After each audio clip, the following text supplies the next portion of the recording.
कुछ चीजें दलगत राजनीति से ऊपर होती हैं और महिलाओं का सशक्तिकरण और भागीदारी मुझे लगा था उसमें से एक है।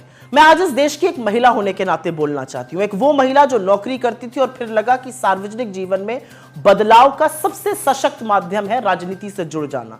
ऐसा इस देश की बहुत सारी महिलाओं को लगता है। एक आधी आबादी है जिसको यह लगता है कि उनका प्रतिनिधित्व होना चाहिए, उनको आरक्षण मिलना चाहिए। तो जब मोदी सरकार ने विमेंस रिजर्वेशन बिल की, महिला आरक्षण की बात की, तो हम प्रफुल्लित हो उठे। हमें लगा चलो जो काम हमने शुरू किया था, जिसकी ओरिजिनल शिल्पकार यूपीए की सरकार श्रीमती सोनिया गांधी थी, हमने राज्यसभा में बिल पारित कराया था, अब वो क्रियान्वित होगा। लेकिन अब पता चला कि मोदी जी की नीति और नियत दोनों में खोट है। आज भी महिला आरक्षण पर किंतु परंतु अपितु से पूरा बिल भरा पड़ा है। आज भी यह जुमला इसलिए दिया गया क्योंकि अपनी आगामी हार साफ दिख रही है और मोदी जी के स्कोर कार्ड पर नील बटा सन्नाटा है। तो महिलाओं को एक जुमला दे दिया गया महिला आरक्षण का। लेकिन असलियत इस बिल में साफ हो गई, क्योंकि यह बिल साफ तौर से कहता है कि महिला आरक्षण तभी होगा जब पहले जनगणना होगी, फिर डिलिमिटेशन होगा और उसके बाद महिला आरक्षण क्रियान्वित होगा। मतलब 2029 से पहले महिला आरक्षण संभव ही नहीं है।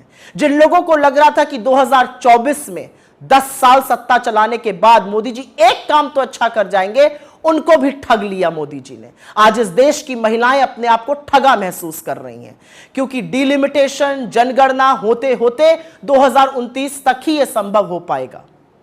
यह जो बिल था, हमारा लाया हुआ बिल, राज्यसभा में 9 मार्च 2010 को पारित हुआ था। अगर आपकी नीति और नियत साफ होती तो आप उसी बिल को लोकसभा में लाते, बिना कंडीशन के उसको पास कराते और महिला आरक्षण एक रियलिटी बनता। लेकिन असलियत यह है कि आपने महिला आरक्षण के नाम पर भी देश की आधी आबादी को एक जुमला थमा दिया। बहुत कुछ कहने से ज्यादा एक ही चीज कहना चाहती हूं आज। अगर आपकी नीति साफ है तो आपको फिर से जाकर वही काम करना चाहिए जो हमने किया था। किंतु परंतु अपितु हटाइए, महिलाओं के सशक्तिकरण की बात कीजिए। जो दूरदर्शिता राजीव गांधी जी ने दिखाई, आज उसका परिणाम है कि 30 लाख से ज्यादा निर्वाचित लोकल बॉडी इलेक्शंस में 10 लाख से ऊपर महिलाएं हैं। जो दूरदर्शिता और दृढ़ निश्चय सोनिया जी ने और मनमोहन सिंह जी ने दिखाया था, वो एक बार अगर आप दिखाते तो 2024 के चुनावों में महिलाओं की 1/3 भागीदारी होती। लेकिन अब जो आपने किया है वो एक इवेंट था, वो जुमला था। आपको नए सदन में जाना था, एक बड़ा इवेंट करना था और बड़े इवेंट को करने के बाद निकला क्या? खोदा पहाड़ और निकली चूहिया।